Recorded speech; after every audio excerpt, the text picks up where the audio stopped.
Sir, आज वफाकी काबीना के इजलास में मुआशी पॉलिसीज़ पर जो है वो बात की गई और इसके हवाले से हिकमत अमली वज़ा करने पर जोर दिया गया, जबकि इमरान खान साहब ने मुल्की मईशत पर वाइट पेपर जारी कर दिया है। क्या इस सूरत में मुल्की मईशत में कोई बेहतरी हम एक्सपेक्ट कर सकते हैं आइंदा आने वाले में?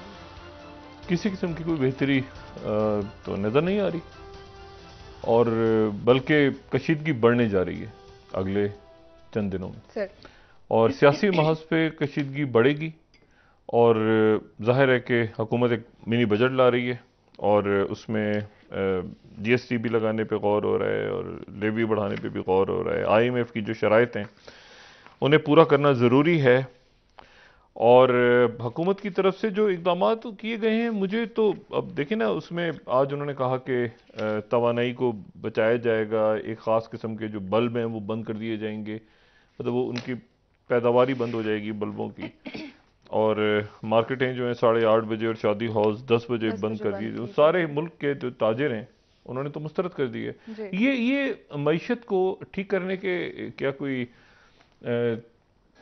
यानी कोई वर्केबल प्लान्स हैं?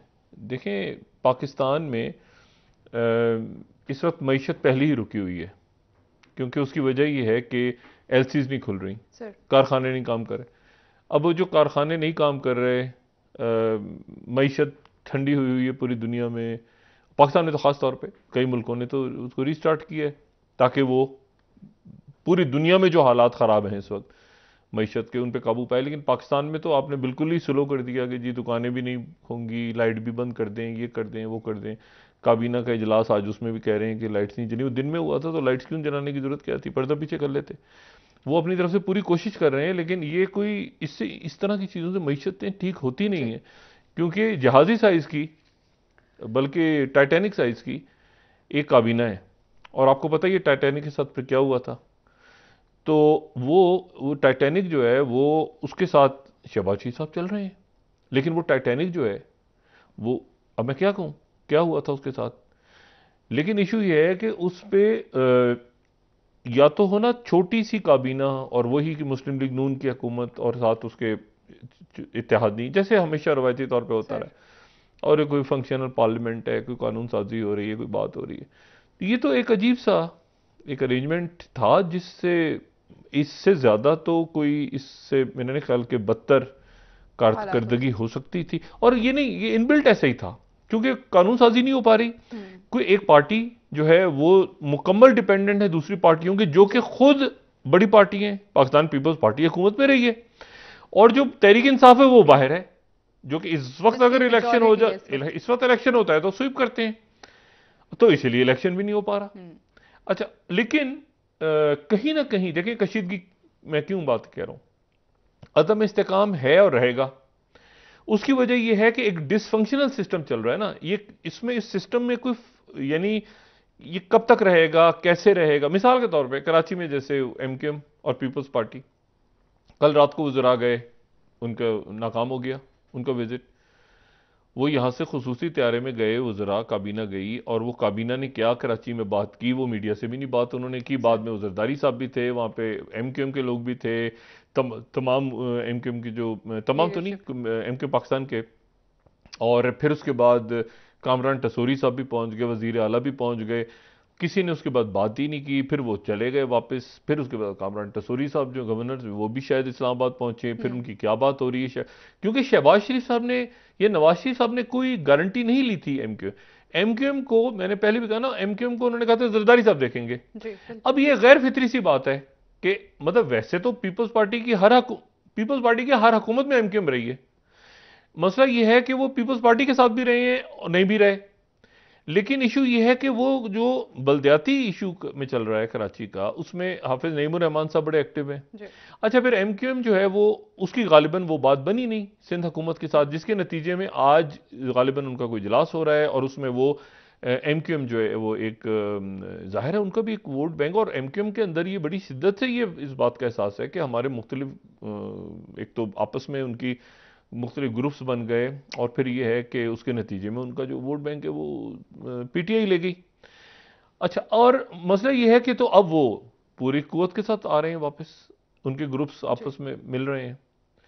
और उसमें एक बात तो ये है कि मिल रहे हैं या मिलाई जा रहे हैं, लेकिन जो भी कुछ हो रहा है वो अभी जाहिर हो जाएगा, क्योंकि वो उनके जो अगर मिलाए भी जा रहे हैं और कोई एक जगह पे एका भी हो जाता है तो देखते हैं कि फिर क्या पॉलिटिकल। लेकिन कशीदगी बढ़ रही, कशीदगी इसलिए बढ़ रही है कि वो कल से अपना एहतजाज वगैरह गालिबन शुरू कर रहे हैं, कि सिंध हुकूमत से उनकी बात नहीं बनी।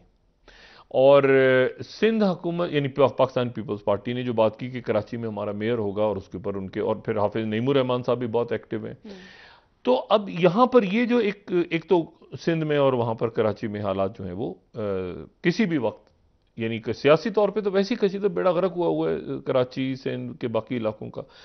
लेकिन ये है कि वो अब ये बलदियाती इलेक्शंस के ऊपर एक वहाँ पे एक अजीब सूरत हाल बनी हुई है। इस्लामाबाद में हमने देखा बलदियाती इलेक्शंस में क्या हुआ, अभी तक उसको पता ही नहीं चला कि हुए नहीं हुए, क्या बना क्या नहीं बना। मतलब एक डिसफंक्शनल सिस्टम हर जगह है।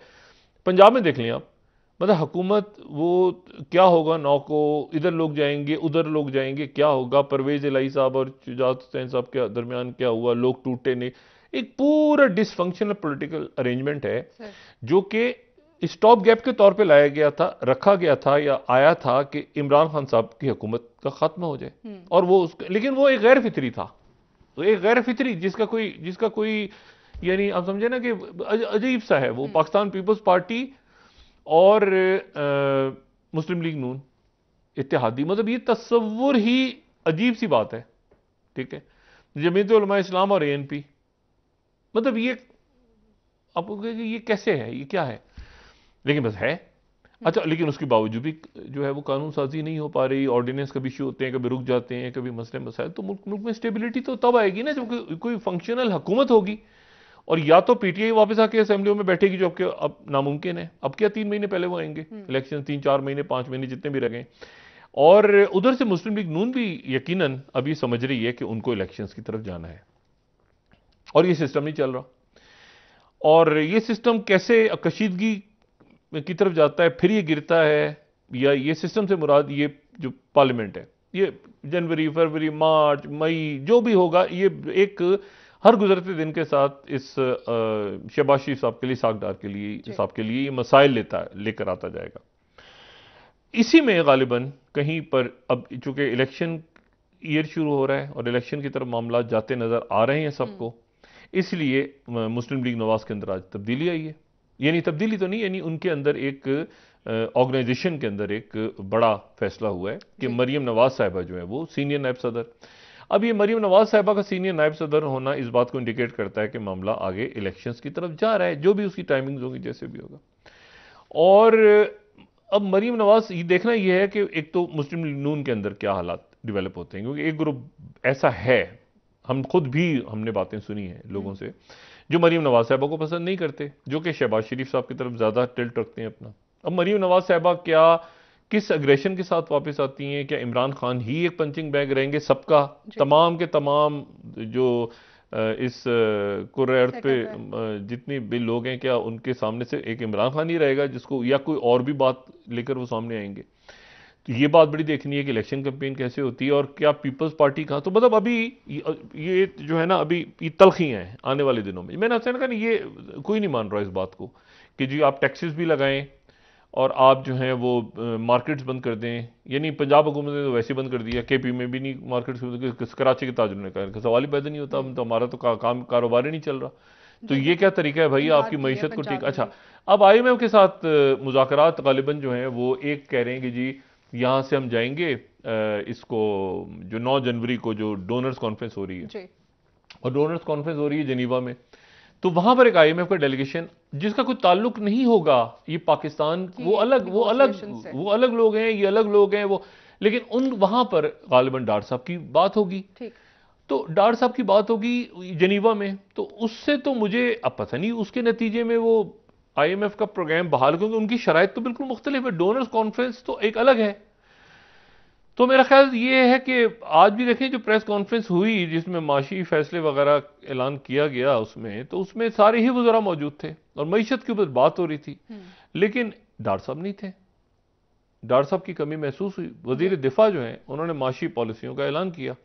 उसकी वजह गालिबन ये थी, ये हो सकती है जो मुझे समझ में आई कि वजीर दिफा जो है वो ये प्रेस कॉन्फ्रेंस कर रहे हैं, और तो मेरी कोई समझ में नहीं आई, बाकी वज़रा भी साथ थे, कि कल जो है वो सिक्योरिटी कमेटी के इजलास में वो मईशत, मुल्क की जो मईशत है और मुल्क की जो सिक्योरिटी है वो ज़ेर बहस आई।